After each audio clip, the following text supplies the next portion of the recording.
Neat బాధితుల కన్నీళ్లపై రాజకీయ చదరంగం నడుస్తుందా? విద్యార్థుల భవిష్యత్తు పరంగా పెట్టి అధికార ప్రతిపక్షాలు బల ప్రదర్శన చేస్తున్నాయా? ఒకవైపు ఢిల్లీలో నిరసనలు, మరోవైపు పార్లమెంట్లో మాటల యుద్ధం. నిజంగా న్యాయం కోసం పోరాటమా లేక రాజకీయ మైలేజ్ కోసం పోటీయా? చివరికి గెలిచేది ఎవరు, ఓడిపోయేది మాత్రం విద్యార్థులేనా?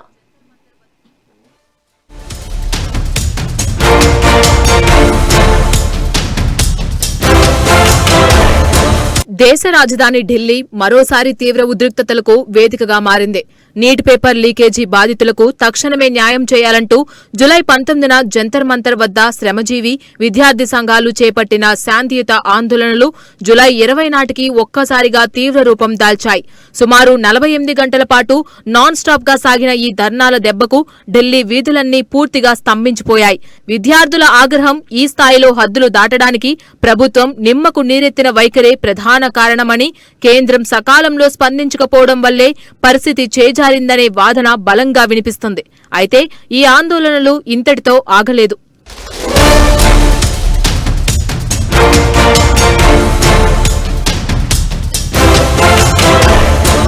ఆందోళనలు ఉధృతమవుతున్న క్రమంలోనే జులై 21న ఉదయం పరిస్థితి మరింత విషమించింది. ఉదయం 9 గంటల సమయంలో శాంతియుతంగా ప్రదర్శన నిర్వహిస్తున్న విద్యార్థులపై పోలీసులు లాఠీచార్జ్ చేయడంతో రచ్చరంబోలా అయింది. కాకీల ప్రతాపానికి పలువురు విద్యార్థులు రక్తగాయాలతో రోడ్లపై పడిపోవడం సంచలనం సృష్టించిందనేది విశ్లేషకుల మాట. ఆందోళనకారులతో చర్చించి పరిస్థితిని అదుపులోకి తేవాల్సిన పోలీసులు లాఠీచార్జ్ చేసి ఎగిసిపడుతున్న విద్యార్థుల ఆగ్రహానికి మరింత ఆజ్యం పోశారని, ఇది స్పష్టంగా ప్రభుత్వ పాలనా వైఫల్యానికి అద్దం పడుతోందని విశ్లేషకులు అంటున్నారు. ఇక విద్యార్థులపై జరిగిన ఈ దాడితో రాజకీయ రంగు పులుముకుంది.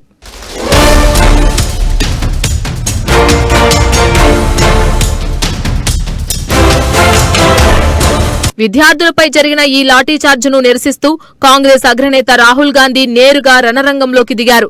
జులై 21 మధ్యాహ్నం 12 గంటలకు ఖర్గే, ప్రియాంక గాంధీ మరియు కాంగ్రెస్ ఎంపీలతో కలిసి చేతులకు సంకెళ్లు వేసుకుని ప్రధాని మోదీ నివాసం ముట్టడికి రాత్రికి రాత్రే ప్లాన్ చేశారు. విద్యార్థుల గొంతు నొక్కేస్తారా, అణచివేత చర్యలు నడవవంటూ నినాదాలతో ఢిల్లీ వీధులను హోరెత్తించారు. మోదీతో పాటు కేంద్ర మంత్రి ధర్మేంద్ర ప్రధాన్ తక్షణమే రాజీనామా చేయాలని రాహుల్ డిమాండ్ చేశారు. ఈ క్రమంలోనే హైడ్రామా ముదిరి పాకాన పడింది.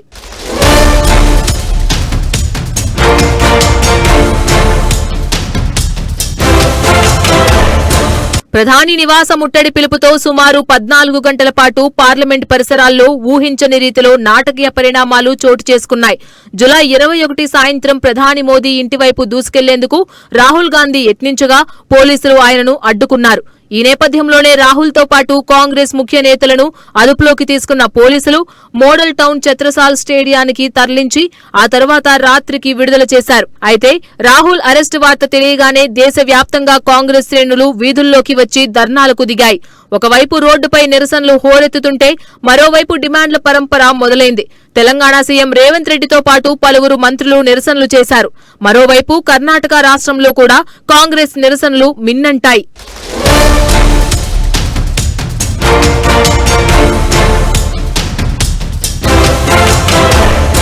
ఈ నిరసనల పరంపర కొనసాగుతుండగానే డిమాండ్ల రాజకీయం పరాకాష్ఠకు చేరింది.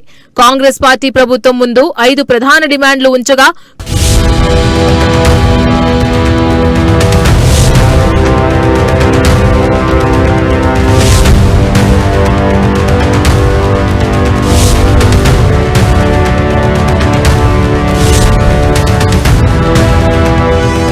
కాంగ్రెస్ జనతా పార్టీ ఏకంగా 3 తీవ్రమైన డిమాండ్లను తెరపైకి తెచ్చింది.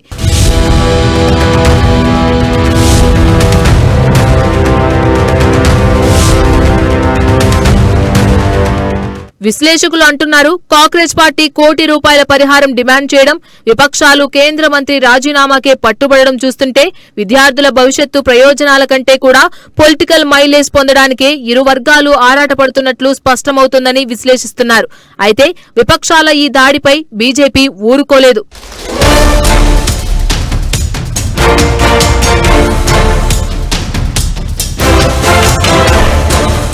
విపక్షాల ఆరోపణలను తిప్పికొడుతూ బీజేపీ నేతలు కేంద్ర మంత్రులు తక్షణమే ప్రతిదాడికి దిగారు. నీట్ లీకేజీ వ్యవహారంపై పార్లమెంట్లో చర్చకు తాము 100% సిద్ధమని స్పష్టం చేశారు.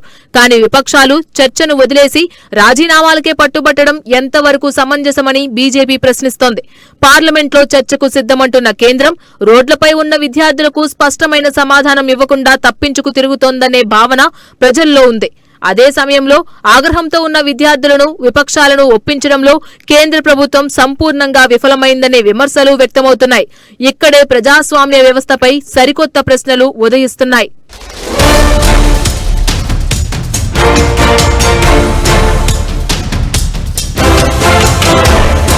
ప్రజాస్వామ్య వ్యవస్థలో నిరసన తెలిపే హక్కు ప్రతి ఒక్కరికి ఉంటుంది. కానీ ఈ నిరసనల పేరుతో జరిగే హింస, విధ్వంసాలు ఎంతవరకు సమర్థనీయం అని విశ్లేషకులు అంటున్నారు. ఒకవేళ ఈ నిరసనకారుల వెనుక నిజంగానే ఏవైనా రహస్య అజెండాలు ఉంటే కేంద్ర ప్రభుత్వం కేవలం నోటి మాటలకే పరిమితం కాకుండా ఆధారాలతో ప్రజల ముందు బహిర్గతం చేయాలి. అలా కాకుండా ఆరోపణలు చేస్తూ ఊరుకుంటే విద్యార్థులపై పోలీసులు జరిపిన అణచివేత దాడులను సమర్థించుకున్నట్లే అవుతుందని రాజకీయ విశ్లేషకులు తీవ్రంగా హెచ్చరిస్తున్నారు. ఈ పరిణామాలన్నిటి మధ్య అసలు ప్రశ్న మిగిలే ఉంది.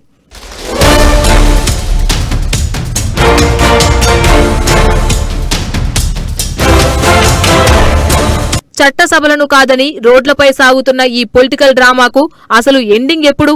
కాక్రోచ్ జనతా పార్టీ డిమాండ్లకు, కాంగ్రెస్ పార్టీ తీవ్ర ఒత్తిళ్లకు బీజేపీ ప్రభుత్వం తలొగ్గుతుందా? లేక ఈ రాజకీయ చదరంగంలోనూ, నాయకుల పొలిటికల్ మైలేజ్ ఆరాటంలోనూ చివరకు విద్యార్థుల భవిష్యత్తే బలికానుందా? కేంద్ర ప్రభుత్వం తీసుకోబోయే తదుపరి